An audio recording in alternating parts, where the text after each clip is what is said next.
Dr. Tom Hedges, you have been a leader of the Tufts Medical Alumni Association and recently served as president of that distinguished organization.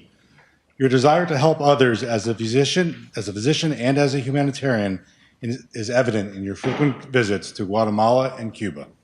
In Guatemala, you have done studies on changes in the optic nerve with aging and Alzheimer's disease. You go every year to Cuba to do research and training in neuro-ophthalmology. You are currently the director of neuro-ophthalmology at the New England Eye Center and a professor of ophthalmology and neurology at Tufts University School of Medicine. You've been on the staff of the Tufts Medical Center since 1981 and were acting chair of the Department of Ophthalmology. You've trained many medical students, residents, and fellows who have assumed academic positions throughout the world. You received the Residence Award for Teaching Excellence 3 times, which indicates how popular you are with your residents. You've also been listed in Boston Magazine several times as one of the best doctors in Boston. You always put your patients first and love helping others. Dr. Hedges, you're a perfect example of a Tufts alumnus who supports your alma mater, both with volunteer and financial commitments. At your 40th reunion, you became a member of the Charles Tufts Society.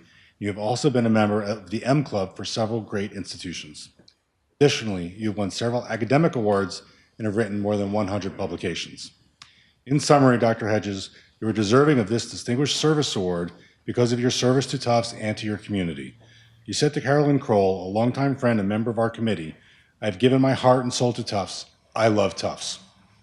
You are a leader in your career and a devoted Tufts alumnus. You are constantly giving back to your alma mater. On behalf of the Tufts University Alumni Association, it is a great honor to recognize your achievements and your dedicated service to Tufts and to present you with the 2017 Distinguished Service Award. Congratulations.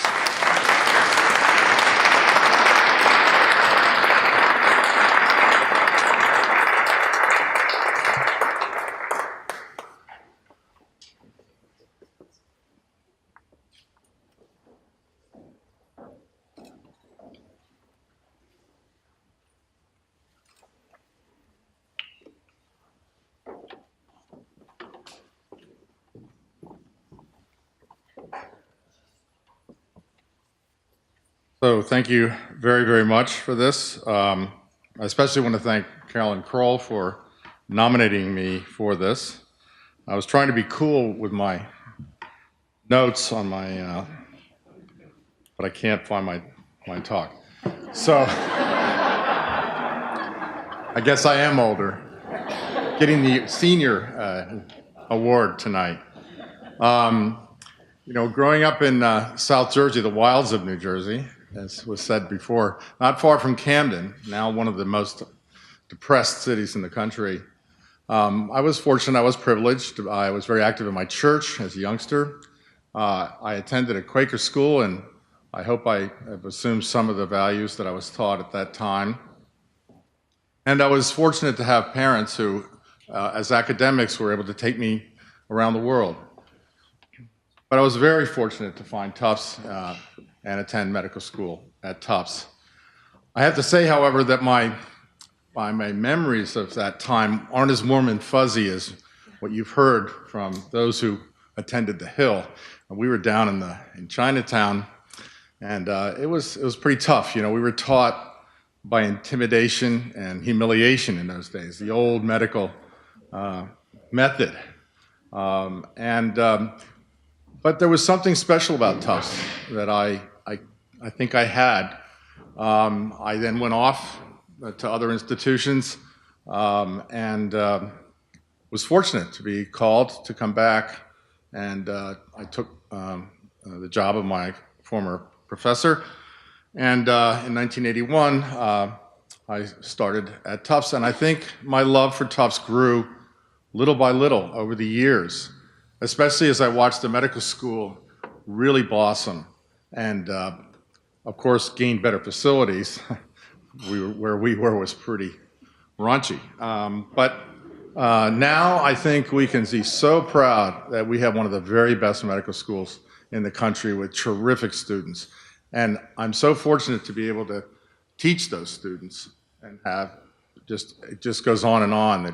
Every year, the students are just amazing. And as mentioned earlier, they're great teachers to me. I was never a very great student, so I depend on the students to keep me going. I want to just say that I've also sort of come to realize over these years that we have an amazing history.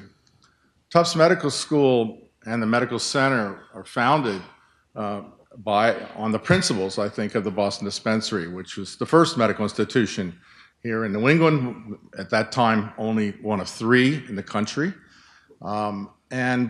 This institution was founded on the principle of providing the best medical care anywhere, particularly to those with the greatest need. And I think this concept continues at the Medical Center. I would not practice medicine anywhere else. And I would like this honor to continue to inspire me to continue to do the best I can to inform our community and the greater community about this wonderful history that we have in the future. So thank you very much for this.